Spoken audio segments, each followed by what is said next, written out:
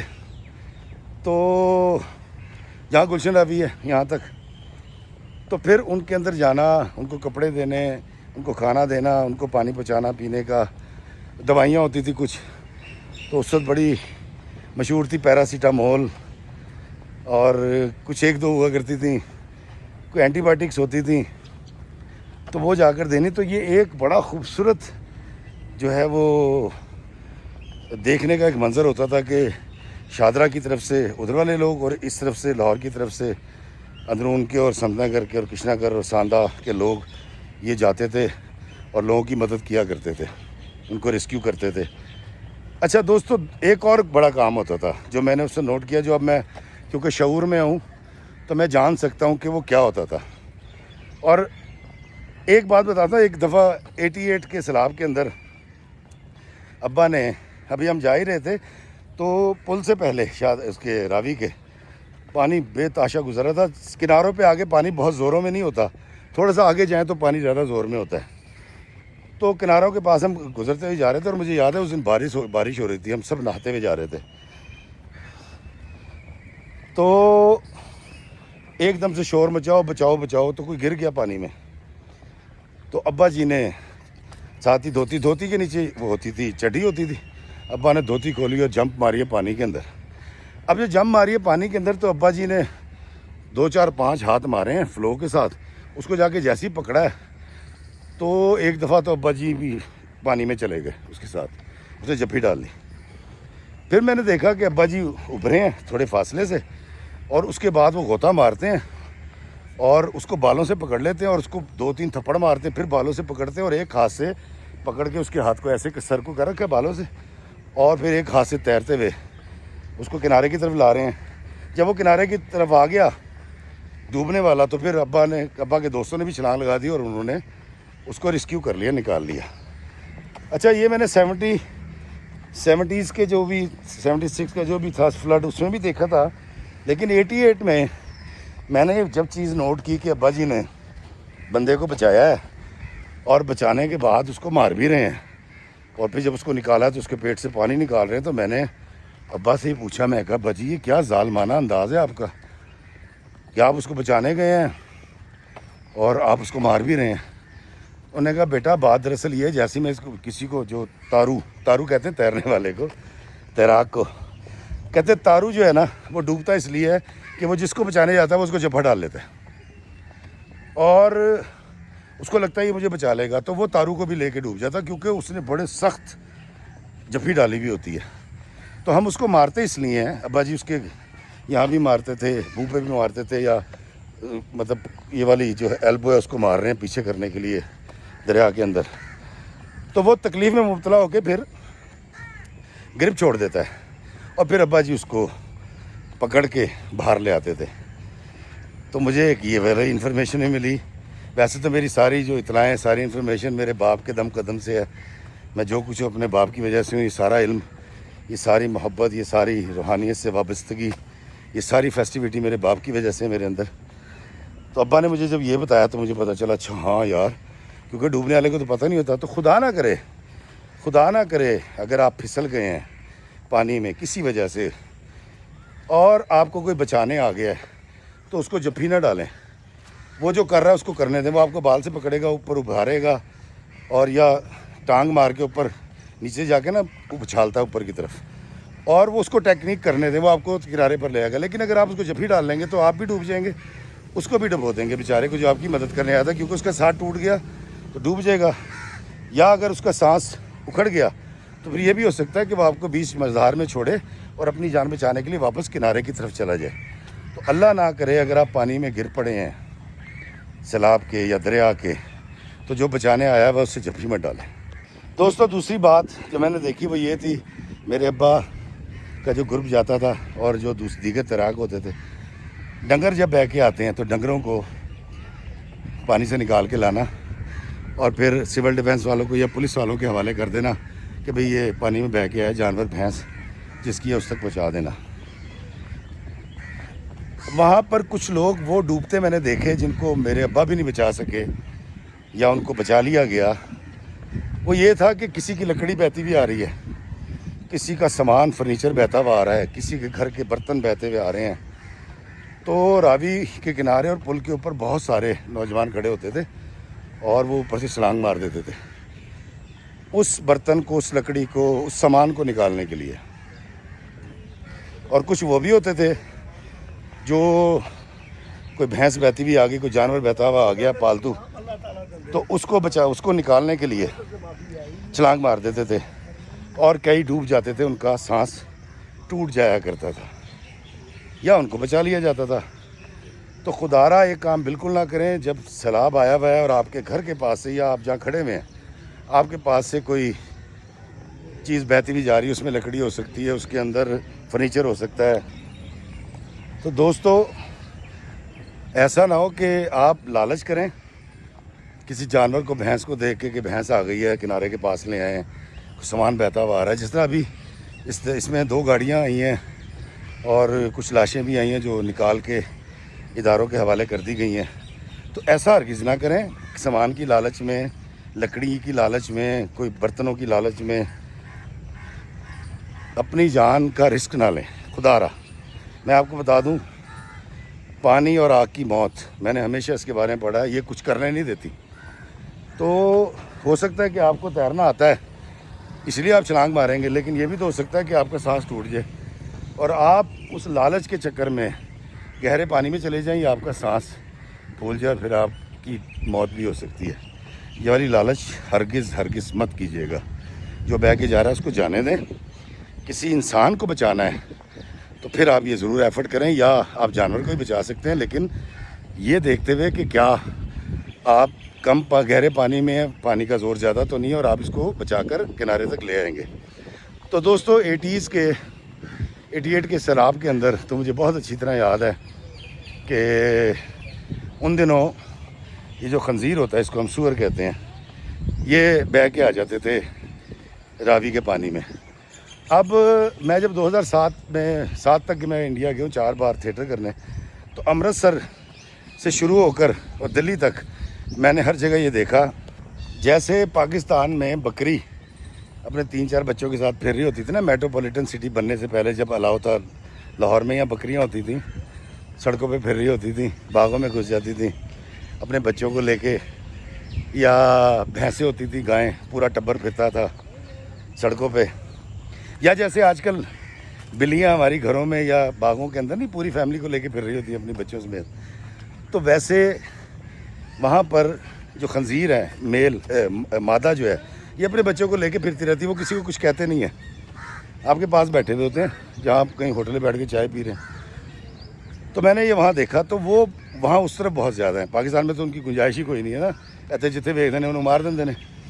تو جب راوی کے پانی میں بہہ کر یہ بہت زیادہ آتے تھے تو پھر ہوتا یہ تھا کہ رات کو شور مچتا تھا، تو ہمارے محلے میں لوگ ڈنڈے نکال کے نا، انہیں ڈنڈوں کے منہ کے اوپر نا وہ کیلیں لگائی ہوتی تھی، ٹھوکی ہوتی تھی، اتنی باہر ہوتی تھی، اور متیریں لے کے کوئی تلوار نکال لیتا تھا۔ اور جن گھرانوں کے اندر ڈبل بیرل تھی، 1-2 فوجی بھی رہتے تھے ہمارے محلے میں ریٹائرڈ، تو وہ ڈبل بیرل نکالنی اور پھر بھاگتے پھرنے، جہاں سے شور کی آواز آ رہی ہے، سائیکلوں کے اوپر، سائیکلیں زیادہ ہوتی تھی، یا ریڑے پہ کسی کے بیٹھ جانا ٹانگے پہ، تو پورا کا پورا موب کرشنا گھر میں، سندھا گھر میں، ساندے میں بھاگتا پھر رہا ہے، اور وہ آگے بھاگ رہا ہے، جب تک اس کو مار نہیں لیتے تھے تو سکون سے نہیں بیٹھتے تھے۔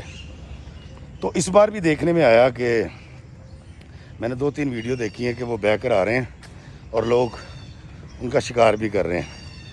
تو اس کا شکار کرتے ہوئے 88 کے اندر یہ ہوا تھا کہ بابو محلہ ہے ہمارے محلے میں، سنت نگر میں، وہاں پر اس نے پتہ نہیں دانت مارا تھا یا ٹکر ماری تھی ایک بچے کی، اس کی بالکل ٹانگ ٹوٹ کے ضائع ہو گئی تھی، خون بڑا نکلا تھا، 1-2 اور بڑے خوفناک زخمی ہوئے تھے۔ تو اس طرح کا کوئی کام نہ کریں تو زیادہ بہتر ہے، اس کو جینے دیں، آپ کی مہربانی، ہمارے جو وائلڈ کے ادارے ہیں وہ خود ان کو نپٹ لیں گے۔ ایک اور بات دوستوں ان دنوں یہ دیکھنے میں آتی تھی کہ جو لوگ اپنے علاقے خالی کر جاتے تھے اپنے گاؤں تھوڑا بہت سامان لے کے چلے جاتے تھے.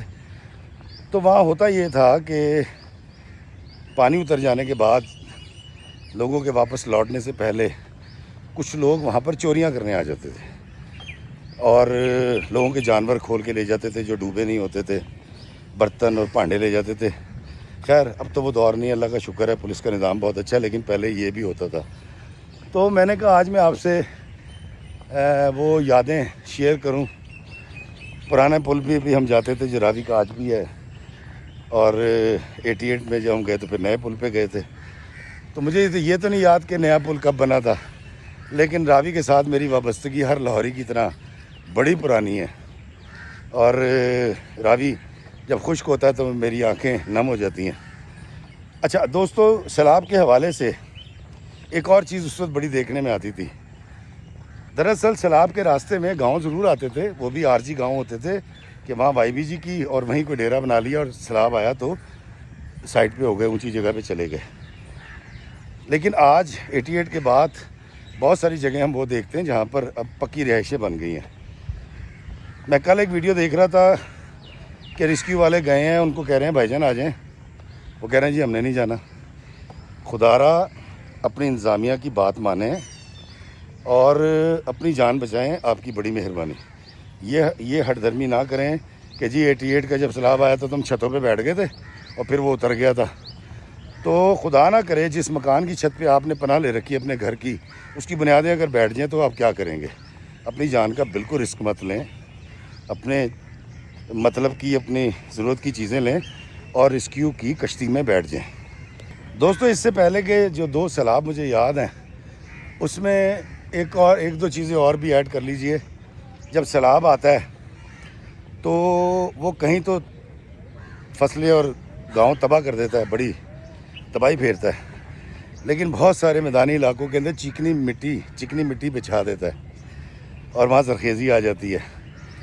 تو اللہ تعالیٰ اگر ہم پر کوئی مصیبت آتی ہے نا تو اس مصیبت میں, اس شر میں سے خیر کا پہلو بھی نکل آتا ہے. تو یہ بھی ایک خیر کا پہلو ہے. اور دوسری بات یہ کہ وہ جو جن سیلابوں کی میں بات کر رہا ہوں اس وقت ہم نے راوی کا راستہ نہیں روکا تھا, اور عارضی طور پر کچھ گاؤں آباد ہوتے تھے. بہت بڑا جانی مالی نقصان اس لیے نہیں ہوتا تھا کہ وہاں پر بہت زیادہ آبادی نہیں تھی. مجھے یاد ہے 88 میں نام نہیں لیتا علاقے کا, ایک پیچھے علاقے کا بند توڑ کے لاہور, کوئی جو موجودہ لاہور ہے جہاں میں پھر رہا ہوں, اس کو بچایا گیا تھا. تو جس طرح بھی ایک بند توڑا گیا ہے پیچھے قادر آباد کو, کون سا, اس کا مقصد صرف یہی ہے کہ ایک بند توڑ کے اس کا پریشر نکال دیں اور پھر بڑی تباہ کاری سے یا بڑے شہر کو بچا لیا جائے. تو ابھی تو اللہ کا شکر ہے ایسی کوئی نوبت نہیں آئی. لیکن میں آپ کو بتاتا ہوں کہ ایک چیز مٹی والی ہو گئی. دوسری ایک اور بات میں آپ کو بتاتا ہوں کہ جب بھی سیلاب آتا ہے تو سنت نگر, کیونکہ شاید 1.5-2 کلومیٹر دور تھا راوی سے, آج بھی اتنا ہی فاصلہ ہے, اگر ہم سیدھا راوی کی طرف جائیں سنت نگر سے اور بیچ میں بلڈنگیں نہ ہوں تو سانپ اور بچھو یہ بہت پیدا ہو جاتے ہیں. تو سانپ اور بچھو کے کاٹے کا تریاق جو ہے, جو اس کی دوائی ہوتی ہے, ویکسینیشن جو ہے, یقیناً وہ ہاسپٹلز میں موجود ہوگی, ویسے اس وقت تو موجود نہیں ہوتی تھی. اور کئی لوگ سانپوں کو مارنے کے چکر میں نا, اوے سانپ جا رہا ہے تو سارے کے سارے ڈنڈے مار رہے ہیں, پورا محلہ اس کے پیچھے لگایا. اور کئی دفعہ یہ ہوا کہ یا تو خود پانی میں گر گئے, یا ٹانگ توڑ والی مر گئے, یا پھر سانپ نے ڈس لیا. اور پھر جب ہم ان کو لے کر گئے ہاسپٹل میں تو وہ ویکسین نہیں ملی, اور وہ ہمارے ہاتھوں میں ایک ہمارا دوست تو نہیں کہوں گا, میری اس سے عمر میں بڑے تھے, ان کی ڈیتھ بھی ہو گئی. کیونکہ 88 کے سیلاب میں فرسٹ ایئر میں پڑھتا تھا ایم اے کالج میں. تو ہرگز یہ مت کریں. پھر سے نکل آتی ہیں جن کے وہ بڑے بڑے کانٹے ہوتے ہیں, نیولے آ جاتے ہیں. تو خدا را یہ والا کام مت کیجئے. ان جانوروں کو بھی جینے کا حق ہے, آپ بھی حیات کو زندہ رہنے دیں. دنیا میں جتنی حیات رہتی ہیں, جتنی زندگیاں رہتی ہیں, ان کو جینے دیں. ان کے چکر میں بھی کئی لوگ, میں بتانا سے بھی چاہ رہا تھا, کہ مارے جاتے ہیں, بے گناہ یا ناگہانی مر جاتے ہیں. تو ایک یہ بڑی احتیاط کی ضرورت ہے. دوسری بات یہ ہے دوستو کہ ابھی تک جو میں دیکھ رہا ہوں ادارے جیسے کام کر رہے ہیں, ریسکیو والے کھڑے ہوئے ہیں اور ایمبولینسز کھڑی ہوئی ہیں, سارے چینل کھڑے ہوئے ہیں. تو انشاءاللہ ہم سب مل کے اس افتاد سے نبرد آزما ہو جائیں گے. لیکن آپ نے محتاط رہنا اس حوالے سے کہ اگر آپ راوی کے بہت قریب ہیں، اور تقریباً لاہور سارے راوی کے دونوں طرف کافی قریب ہے، تو بہت سارے کیڑے نکل سکتے ہیں۔ پھر 88 میں آپ یاد ہوگا جو لوگ ہیں، وبا پھیل گئی تھی اور اسہال کی بیماری آ گئی تھی اور سکن کی پرابلمز آ گئی تھی، تو اس سے بھی یقیناً اب تو بڑی اویئرنیس ہے، اب تو بڑی ترقی ہو چکی ہے، تو ہم نے محتاط رہنا ہے اور کوشش کرنی ہے کہ ہم کوشش یہ کریں کہ گھر کا پکا ہوا کھائیں اور ابلا ہوا پانی پئیں یا صاف پانی استعمال کریں۔ تو دوستو، یہ کچھ گزارشات میں نے اس سیلاب کے حوالے سے کرنی تھی۔ میں آپ کو ایک اور بات بتاتا ہوں دوستو کہ اس وقت جو ہے ستلج میں اور چناب کے اندر اور راوی کے اندر بہت زیادہ پانی آ رہا ہے، اور انشاءاللہ تعالی یقیناً اگر آپ اس کے گرد و نواح میں رہنے والے ہیں آپ پریشان ہوں گے، اگر آپ اس کے گرد و نواح میں نہیں بھی رہتے، آپ دور دراز بلوچستان سندھ میں یا کہیں اور رہتے ہیں، تو تب بھی آپ بحیثیت انسان، بحیثیت پاکستانی بہت پریشان ہوں گے۔ تو آپ کی پریشانی کا، آپ کے کنسرن کا بہت شکریہ، لیکن آپ کے ریلیکس رہنا، آپ کا انزائٹی سے پاک رہنا اور ڈپریشن سے پاک رہنا بہت ضروری ہے۔ تو اللہ خیر کرے گا جی۔ ہم سارے پاکستانی ہم بڑے دلیر ہیں۔ ہم نے جب جنگ لڑی تھی تو آپ نے دیکھا کہ ہم چھتوں پہ چڑھ گئے تھے، اور ابھی بھی آپ راوی کے پل پہ جا کے دیکھ لیں، پولیس ہٹا کے تھک گئی ہے، پوری فیملیز آ رہی ہیں اور ویڈیوز بن رہی ہیں اور ٹک ٹاک بن رہے ہیں۔ تو ان سے میں ضرور گزارش کروں گا کہ اداروں کو اپنا کام کرنے دیں، ان کے راستے میں رکاوٹ خدا نہ پیدا کریں، کیونکہ بر وقت اگر کوئی ادارہ کام نہیں کرتا تو کوئی بڑی قیمتی انسانی جان جا سکتی ہے۔ اور میں اپنے اداروں کو بھی شاباش دوں گا۔ میں ابھی سن رہا تھا کہ پتہ نہیں کتنے ہزار لوگوں کو ریسکیو کیا گیا ہے اور خشک جگہوں پہ بچایا گیا ہے، کتنے ہزار جانور جو ہیں وہ بچائے گئے ہیں۔ تو شاباش میرے سارے اداروں کو، اللہ تعالیٰ سلامت رکھے۔ اور میں یقیناً دیکھ تو نہیں سکا، اس کے بارے میں کسی نے بات نہیں کی کہ جس طرح سن 70 میں یا 88 کے سیلاب میں لاہوریے جا کے ریسکیو کرتے تھے، یقیناً اپنے اپنے علاقوں کے اندر بہت سارے لوگ جو ہیں وہ ریسکیو کر رہے ہوں گے، عوامی لوگ جن کا تذکرہ نہیں ہے، ان سب کا بھی شکریہ۔ دوستو، دراصل جو دو سیلابوں کی بات کر رہا ہوں، اس وقت راوی کے راستے کے اندر پکی تعمیرات نہیں تھیں، اب بہت ساری پکی تعمیرات راوی کے راستے میں آ گئی ہیں۔ تو یہ سوچ کر کہ میں اپنے گھر کی چھت پہ بیٹھ جاؤں گا اور کچھ نہیں ہوگا، یہ والا رسک مت لیجیے گا۔ دوستو، میں جانتا ہوں وہ لوگ جن کے گھر پانی کی زد میں ہیں، وہ بڑے پریشانی کا شکار ہیں، انزائٹی ڈپریشن کا تکلیف میں مبتلا ہیں۔ تو میرے بھائی، میں سمجھ سکتا ہوں لاہور میں یا اس کے مضافات میں گھر بنانے والا 1.5 کروڑ روپے سے نیچے کہیں کھڑا نہیں ہوتا، پلاٹ اور سارا وہ تعمیرات کے بعد، لیکن آپ کی جو زندگی ہے تو اربوں ڈالر میں بھی خریدی نہیں جا سکتی، اس لیے اپنی جان کا بالکل رسک نہ لیں۔ جس اللہ نے آپ کو پہلے 1.5، 2، 2.5 کروڑ روپے دیے تھے پہلا گھر بنانے کے لیے، تو وہ آپ کو اگلا گھر یا اگلی کوٹھی بنانے کے ضرور پیسے دے گا۔ تو اپنے بچوں پہ رحم کیجئے۔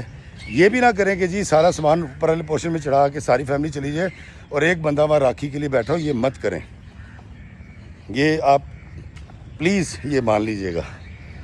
اور ابھی تک تو وہ والا خطرہ نہیں ہے، ابھی 5 لاکھ کیوسک پانی آئے گا تو تب دیکھیں گے۔ وہ تھا نا کہ جانے دو ذرا کشتی بکھری ہوئی موجوں میں، طوفان کب آئے گا اندازہ لگا لیں گے۔ تو ہم ڈٹے ہوئے ہیں، ہم آپ کے ساتھ ہیں، جتنے متاثرہ علاقے ہیں ان کے ساتھ ہیں، اور میں ابھی کیونکہ لاہور میں ہوں تو ہو سکتا ہے میں بھی کسی تکلیف میں مبتلا ہو جاؤں، تو ہم سارے مل کے جو ہے اس تکلیف کا مقابلہ بھی کریں گے، اپنے لوگوں کی مدد بھی کریں گے۔ فی الحال جو چیزیں چاہیے وہ میں نے آپ کو گزارش کر دی۔ ابھی یہ پانی یہاں سے گزرے گا، پائنت میں جہاں شامل ہوگا، آگے جا کے کیا تباہی پھیرتا ہے، کیا ہوگا، اور انشاءاللہ ہمیشہ پاکستانیوں نے اور خاص طور پہ اوورسیز پاکستانیوں نے پاکستان پہ آنے والی ہر افتاد کا مقابلہ کیا، اس کا بھی کریں گے، اور انشاءاللہ ہم سب مل کر دعا کریں گے اللہ کے حضور کہ یا اللہ یہ افتاد تو آ گئی ہے لیکن نقصان نہ ہو، اور تو وہی اللہ ہے جو دنیا میں کچھ بھی کر سکتا ہے، تو مالک کل ہے، تو ازل سے ابد تک رہے گا، سب تیرے قبضے میں ہے، تو اس سیلاب کے نقصان کو ہمارے فائدے میں بدل دے اور کوئی نقصان اس قوم تک آنے نہ پائے. اور جن کا نقصان ہو گیا اور خاص طور پہ جن کا جانی نقصان ہو گیا ہے، میں ان سے بھی گزارش کروں گا کہ آپ تحمل کا مظاہرہ کریں، صبر کریں، اور ہم سب دعا کریں گے. اللہ تعالیٰ آپ کے گھروں کو خوشیوں سے بھر دے گا. اور انشاءاللہ تعالیٰ ہم اس سیلاب کے بعد جب یہ وقت گزر جائے گا تو میں جو 15-20 سال سے آپ کو دکھاتا ہوں، پودے لگاتا ہوں، پھر 1-2 سال بعد اس کے چھاؤں میں جا کے بیٹھتا ہوں. اس سیلاب سے پہلے ہی میں نے راوی پہ بھی ویڈیو بنایا تھا اور آگے بھی بنایا تھا. تو ہم پودے لگائیں گے، ہم درخت لگائیں گے، ہم ان کی آبیاری کریں گے. ہم اپنے پاکستان میں جو کلاؤڈ بسٹ اور چٹانیں پھٹ رہی ہیں، یہ جو سیلاب آ رہے ہیں، اس کا بڑے ڈٹ کے مقابلہ کریں گے انشاءاللہ. بالکل ویسے ہی جیسے ہم نے 10 مئی کو دشمن کا مقابلہ کیا تھا. تو دوستو تگڑے ہو جائیں. خوشخبریوں کے لیے انشاءاللہ خوشخبریاں ہی ملیں گی، اور ابھی تک every thing is under control. دوستو میں نے یہی گزارشات کرنی تھی اور آپ کو راوی کی کہانی سنانی تھی جو آپ کو سنائی. مجھے ضرور بتائیے گا یہ کہانی آپ کو کیسی لگی، اور کمنٹ سیکشن کے اندر وہ لوگ آ کر مجھے ضرور لکھیں جو کسی نہ کسی ادارے کو جس پہ وہ یقین کرتے ہیں، یا خود جا کر ان علاقوں میں جہاں پر تباہی ہوئی ہے یا جہاں پر تباہی ہو جائے گی، اللہ نہ کرے میرے منہ میں خاک، تو ان کی مدد کرنے کے لیے، ان کے مکانوں کی تعمیرات کے لیے، ان کو دوبارہ سیٹل کرنے کے لیے، ان کے روزگار دوبارہ ان کو دلانے کے لیے خود جا سکتے ہیں، خود جائیں، جتنا کر سکتے ہیں اتنا کریں. یا ان اداروں کو جن کی ریپوٹیشن بہت اچھی ہے، ان تک اپنا چندہ، اپنی خدمت پہنچا دیجئے. اس عمل کو رکنے مت دیجیے گا، کیونکہ میں ہمیشہ کہتا ہوں کہ پاکستانی قوم بڑی سخی قوم ہے، جنرس قوم ہے. اور پاکستان کے جتنے خیراتی ادارے ہیں، جس کے اندر عیدی ہے اور اس طرح کے بہت سارے ادارے، ان سب کو چلانے والے کوئی بیرونی لوگ نہیں ہیں، پاکستانی اور اوورسیز پاکستانی. اور انشاءاللہ ہم اپنے لوگوں کے ساتھ، اپنے اداروں کے ساتھ کھڑے ہوئے ہیں اس تکلیف کے اندر، اور ہم اس سیلاب کو بھی ڈیفیٹ دیں گے اور اس سے نکلیں گے. لیکن اس کے بعد ہم کروڑوں درخت لگائیں گے تاکہ موسمیاتی اس تبدیلی سے بچا جائے جو آئندہ بڑھتی چلی جائے گی، اور ہمارے بچوں کا مستقبل غیر محفوظ ہو جائے گا. سب مل کے دعا کیجیے گا، میں بھی دعا کروں گا. مجھے دیجیے اجازت اس دعا کے ساتھ کہ اللہ میں آسانیاں عطا فرمائے اور آسانیاں تقسیم کرنے کا شرف عطا فرمائے. آمین. السلام علیکم ورحمۃ اللہ وبرکاتہ.